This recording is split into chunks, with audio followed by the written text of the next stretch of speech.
No.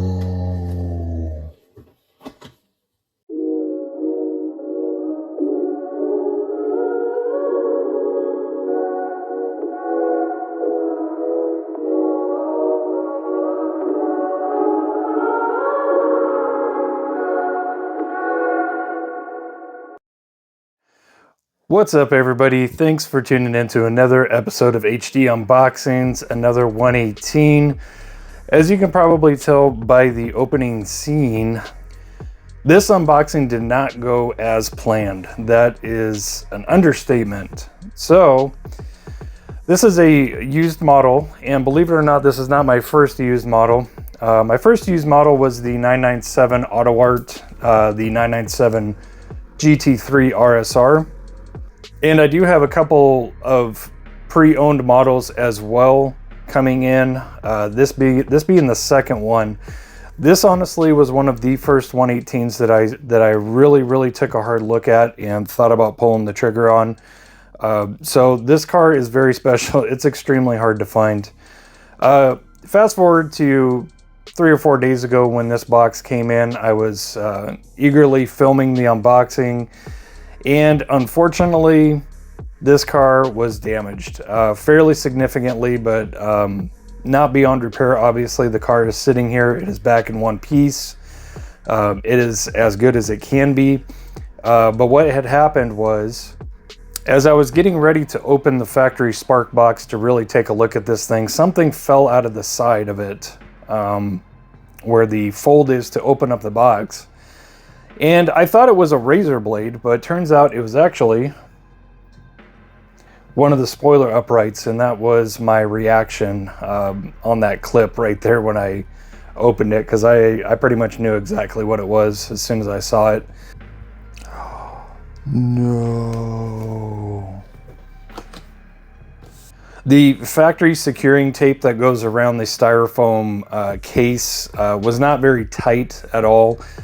This is not a presentation model Spark, so it does not come in a display case. It only comes with a display base inside of a styrofoam case for shipping. And upon cutting that tape and removing the top of the styrofoam box, I discovered that the spoiler had been removed from its factory position, to put it politely. Not only that, but the spoiler was actually broken. Not the center section itself, but the winglets were actually busted off as well. So spoiler was in complete shambles. There was no solid piece of that left together. The top antenna had been, I guess you can say, broken off, but was missing in action, and the rear diffuser was slightly dislodged from the body on the right side.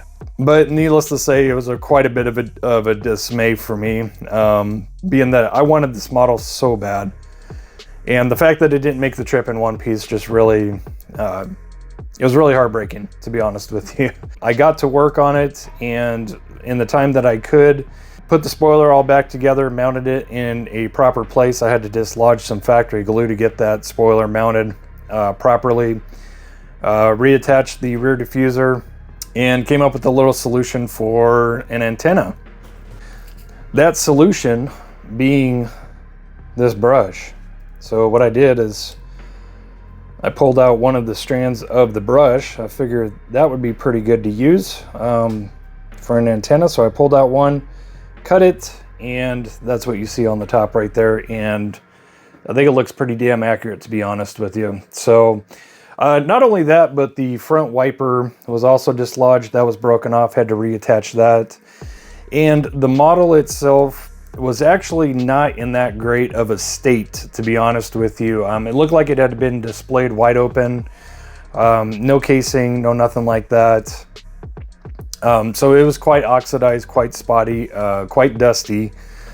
So I did run some compound across this, just all by hand, and it cleaned up very nicely. I think I might do one more on the lights, possibly, just to see if I can get a little bit more shine out of that. But honestly, this paint looked nothing like this when it came in. So I'm happy with the way that it turned out, all in all. I have nothing bad to say about the company that sold me this model. This is actually The second model, the second pre-owned model that I purchased from this store on eBay. And I have two more pre-owned models that I'm hoping come in one piece. I know that one of them already is a slight fixer-upper. I did get a price break on this, and if you're curious, they were kind enough to work on this with me. I did message them and let them know that the pack job was less than stellar, and they kindly gave me a partial refund, we'll put it that way. So it was very kind of them. I ended up walking away happy with this because the car was salvageable. It's here, it's in one piece. It looks fantastic to me, to be honest with you. And I just told them that the pack job wasn't very well. And another thing I didn't mention too is that this thing was completely loose on its mounting base. It's like somebody had put the screws in about 3/4 of the way and then just decided not to tighten it down. So I told them all that, sent them pictures, and they're kind enough to work with me. So I greatly thank this store. And I am hoping that my next two from this store come in one piece. Overall, I'm very happy. Car was salvageable. Here it is, ready for review. And with that being said, let's get into the review. Let's go over this beautiful machine, and I will tell you all about it. Alrighty guys, so what you see before you is a Spark Model 997 Porsche GT3R. So this is my first GT3R. It's my second 997. My first 997 being an Auto Art GT3 RSR. So this is the GT3R version. And this car raced in 2012 Nurburgring. It's completely accurate down to the yellow tinted headlights, the number, driver, everything. Absolutely beautiful car, timeless Falken livery. You just cannot go wrong with the Falken livery on just about any car, in my opinion. But yes, this actual car raced in the 2012 Nürburgring, and this specific piece is limited to 300 pieces, so it is a very limited piece. And one thing I'm becoming aware of is that Spark 997s, whether they're GT3Rs, whether they're RSRs, they're extremely limited and they're extremely hard to find. So many of you are probably wondering, why didn't you buy this brand new and package? Well, good luck with that, because over the past month that I've been really shopping 118 and looking into 118, and as I mentioned, this was one of the first ones I was looking at, I found zero others. This was the only one, and I'm surprised that it lasted on the internet that long, and I'm very thankful for it. So super happy to add it to my collection. But yeah, let's get into the details, guys. Enough jibber jabber. But yeah, super limited model, 300 pieces, 2012 Nürburgring model. What year was this released? I'm going to venture out and say probably 2013, 2014. So it is an older Spark, as most of these 997s are. This is my third Spark model, and I have yet to be disappointed with one as far as quality goes. But yeah, let's get into the details. So starting up front, as always, we have yellow tinted headlights. The depth is really, really great on this, and this is going to be a 997.2. So this is going to have the upgraded LED tails, and it's going to have the upgraded headlights as well.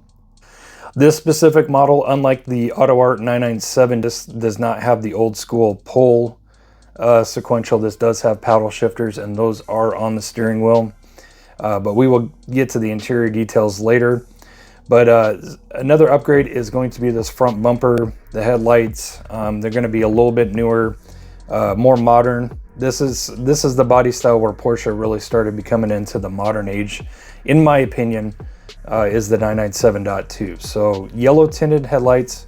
It's very light, but you can still obviously see that they are yellow. Still look good. It's going to be kind of hard to see from this angle, but we will get a better angle. But it has auxiliary yellow lights on the front, which are very nice. One thing that deterred me from buying this model at first was just a misunderstanding on my part. So you're probably not going to be able to tell from this angle, but you will when we get up to the front. It kind of looks like it's all solid up here, right? Like, what the heck is going on here? Well, it's actually not. This is color matched grilling. Grilling up here where the factory turn signal on a road going car would be, there's grilling in there, there's grilling down here. It's all paint matched, so all is good. But yeah, that kind of threw me for a loop. I was like, why would I get that car and it doesn't have any cutout or grill work up front? But it really took a really good zoom in on the picture to tell that that's actually a grill. So yeah, everything is good there. So just getting it turned to the side, I'm going to keep it low for you guys, and then we'll take a look at it from the top. But we also have some grilling right here that is not paint matched for that front quarter panel. Very nice. And again, that is a real grill. We have Falken tires on this model. Falken car, Falken tires. Center lug, as usual for the race Porsches and just about any RS Porsche. Beautiful, absolutely beautiful wheels. These are very chromy, very shiny, and that's exactly what came equipped on this car. So absolutely fabulous. It does have the red center lugs on this side, and it'll be blue on the right side, just like the Auto Art. Resin model, sealed, non-opener, but great, very great detail on the door handle right here. Very nice. Looks like you can actually pull it. Black mirrors. You got the Zurich logo. You got the ADAC Nurburgring, and then 24-hour Nurburgring Nordschleife, which is really, really cool. Driver decals up top. You got Hensier, Doombrek, Reginier, and Osh. Hopefully I got the pronunciation right. K&W, again, friggin' epic suspension company. A lot of people that are into cars know about K&W suspension. Awesome, world-class suspension, friggin' awesome. But yeah, one thing that really drew me to this car too was, you know, I do like race cars that have a ton of sponsorship decals on them, but this one is just really plain, really clean, really simple, and I really like it too. So I like them both ways. Alrighty guys, moving to the back. This model has fantastic quick pin releases for the rear bonnet right here. These are actually separate pieces that appear to be glued onto the body, but very nice. I love that. They are not stickers or anything like that. We have a sticker right here that says Ring Falke or Falk with just a silent E. Not sure how that's pronounced. Forgive me. We have actual grilling right here in this opening, which, if I remember correctly, the road-going 997 GT3 RS did have this grill as well on the road-going car. And then we have a Bilstein sticker right here, which is awesome. Another great suspension company. And then two Falken stickers.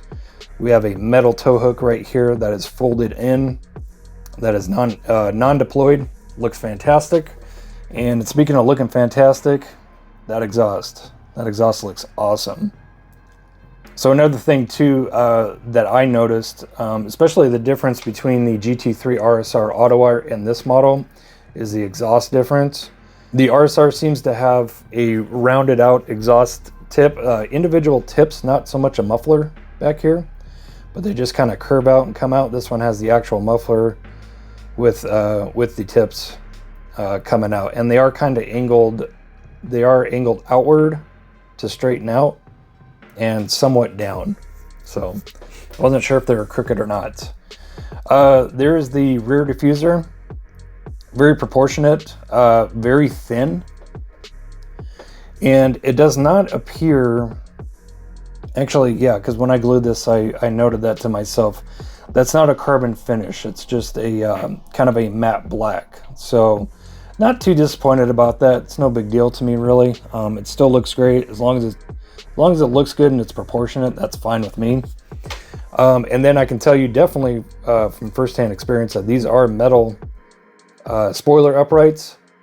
When I did the repair, I did have to grind a little bit of residual glue off the bottom of these to get them to fit back into the slots. But yeah, and then metal spoiler winglets, and then this heavy duty, very thick, either plastic or resin composite spoiler midsection with really, really nice shape. So it kind of comes down and then comes back up in the center and then goes down.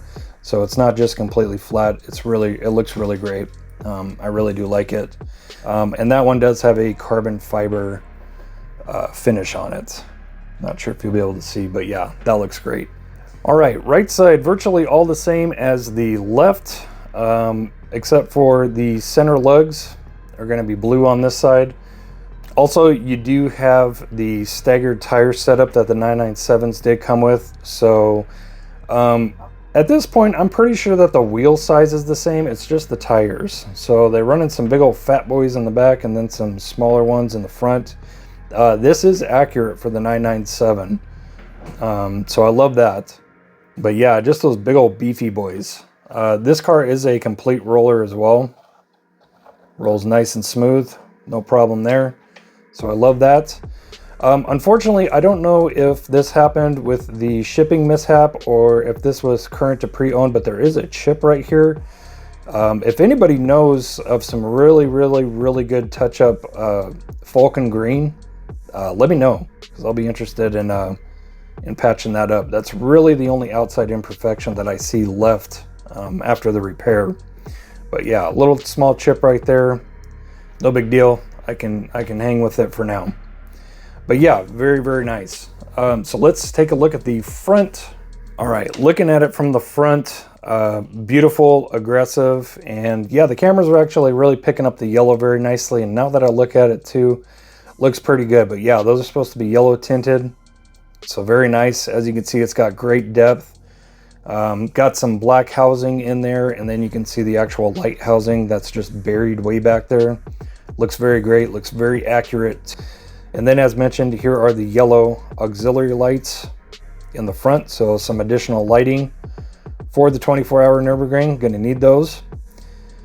We have another tow hook up front here. Again, this is metal and it is retracted into the body. It has a little slot right here where it'll fold out if it's needed. And then really nice Bilstein sticker, nice big Bilstein sticker. Got a really nice view of the canards as well. Those are very proportionate, very thin. And actually, those do appear to be a carbon finish. The front lip does not appear to be, just like the rear diffuser, appears to be kind of a matte black, but it looks very good. And honestly, there's not much of it to be seen, so I'm fine with that. No, that's fine. Looks great. And then hopefully from this angle, you guys can tell what I was talking about with the grilling. I'll do a little zoom in here. But as you can see, it is paint matched grilling. So that's pretty cool. Definitely looks early 2010s. You know, they don't really do that too much anymore as far as paint matched grilling. Usually it's just black, but looks great. It's just very deceiving because if you look at this model without knowing any better or without zooming in, you'll definitely think that, hey, there's no openings for the grills up front. What's up with that? So, but yeah, it's there. In grill test, I don't know if you'll be able to hear that, but yeah, very nice. This model's fantastic, guys. It was worth the trouble for sure. So let me get the camera raised up and we'll take a look at the top and try to get a view of the interior as well. Let's go. Alrighty guys, got a better view of the top. So let's go over the top details. So on the front, starting from the front, we have our Porsche badge right here. That is a decal, it's not raised. The front bonnet quick releases, again, just like the rear, these are going to be glued on. They are a separate piece, which is very nice. Gives them a lot of depth and a lot of realism as far as the look goes. We have a intake vent right here. Holy cow, hold on, wait a minute. Wow, guys. So I wasn't paying attention. I definitely saw the scoop here. And I figured what they did is they either put a decal or they painted it black back here. That's what I figured, but guess what? That's an actual grill in there. I'm not sure if you can hear it. That's the grill test right there. But yeah, it sounds just like the front. So yeah, there's an actual little tiny grill right there. That is super impressive. Working right here to the middle of the front bonnet, you have your fuel fill right here, your quick fuel fill. You got the number badge, which is extra big on the front. I really do like that, actually. But yeah, it is huge right here. So yeah, very nice. This should be a good angle for you guys to see it, but you have your emergency lanyard right here. So that's your fire suppression. And then there's another sticker right here, but there's no other lanyard for the power disconnect. right here. So I'm not sure. It definitely didn't come off because it's actually glued in. It's actually a separate piece that's glued onto here. So I don't think I lost that, but it's not there, unfortunately. We have a little red button right here. I think it's a button. I'm not positive, but not sure what that is, but that's right there. And then you got two little modules right here, which is really cool. That's a really cool feature right there. And then center wiper. This wiper is really cool. It doesn't lay flat like the other Sparks. Actually, gluing this back on was actually quite a pain in the butt because it stands up, as you can see. And that's the way it's supposed to be. That's the way that it fits the windshield. That was the reference pictures and everything, so that's how it had to be. So that was fun trying to glue that back into place, but it's there. And yeah, it's very nice. It's very nice. Gran Turismo banner, which is really, really cool. The real driving simulator, as you can see, that wiper is a separate piece. I probably almost just pushed it off again, almost. Got to be careful with these models. A lot of frail stuff on here. You got some kind of telematics or GPS module right here. You have a smaller, shorter antenna here. And then right here, this is the improvised antenna. I wasn't sure if it needed to be straight up. I'm pretty sure it comes straight up. But some of the race cars have the antenna tilted back. So that is the method that I used on this one. And again, if you're ever missing an antenna off of a 118, consider picking up one of these brushes. If I remember right, I got it from Harbor Freight. It comes in a 3-pack. You get this black one, which is kind of it's like a plastic bristle. I don't know. I'm not really sure what this is made out of. Or just kind of like a regular hairbrush. But there's also a chrome one and like a stainless steel one. So, but yeah, works great for antennas. So keep that in mind. And then of course you have the Falken sticker on top of the rear spoiler.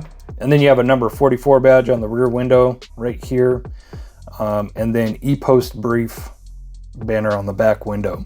Okay, and then trying to get a little look-see at the interior from this side. So you have that really awesome, really detailed I believe that's a Schroth. What does that say?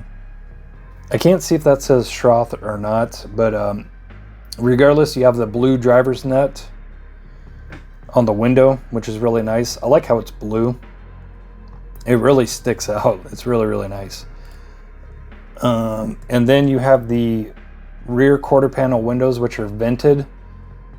And I'm sure you can see the harness in there, that it's an actual fabric harness, red harness that goes through into the driver's seat. It's got all the buckles in there. Probably not going to be able to see it at this angle. Again, the challenge of trying to show an interior on a sealed model. Easier said than done.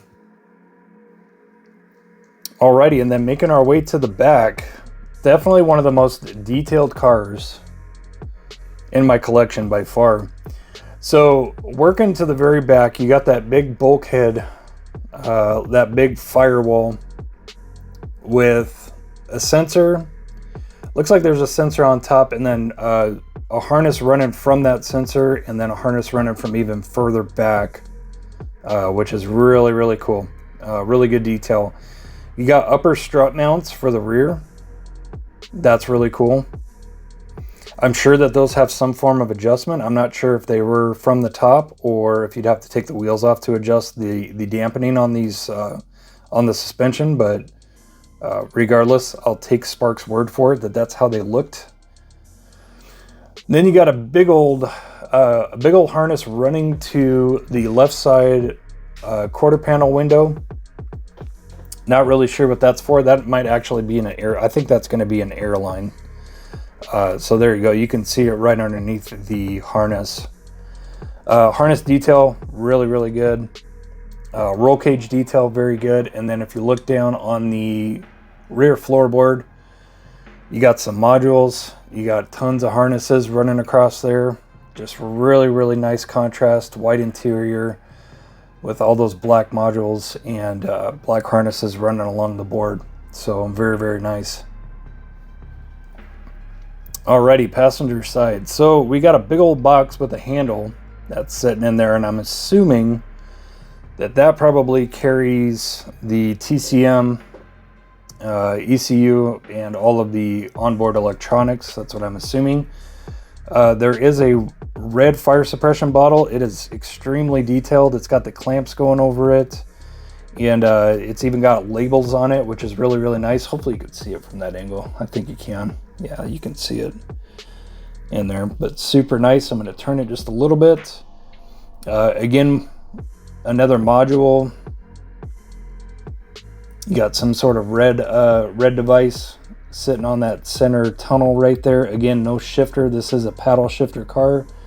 Hopefully you can try to see in there without the glare. There we go. So yeah, that's about as good as I can get for the steering wheel, but it's extremely detailed. The steering column is detailed. You can see all the on-the-fly controls on the steering wheel. Paddle shifters, all kinds of switches on that center console, along with some venting action. But yeah, like actual switches with red covers on them, which is very nice. And then appears you got a panel right there with some additional like warning lights. Again, not really sure what these are for, but looks absolutely fantastic and looks super real, super detailed. The seat itself, looking in there, it is a black bucket seat. At first I thought it was blue, but I think that driver's side window net just really took me for a loop. But yeah, black bucket seat, red harness. As you can see, probably get a pretty good look at those harnesses in there. Very nice. Yeah, very nice. Love it. Great color offset. Lots of stuff stands out. Lots of stuff sticks out. And then just working back to the front real quick, you have, I believe, some driving lights. Those are going to be like Nurburgring specific racing lights. They probably coincide along with the newer age race cars that race in Le Mans that have the 3 green lights on the door. I'm assuming this is what they were using back then. So yeah, very nice, guys. And then obviously great dash detail. Like the venting and everything is just, it's immaculate. Absolutely immaculate. So yeah, this car ran me for quite some trouble at first, but it ended up being worth it, and I'm absolutely super stoked that I did end up purchasing this car. So let's toss it on the turntable, and then we'll give our overall thoughts on the car.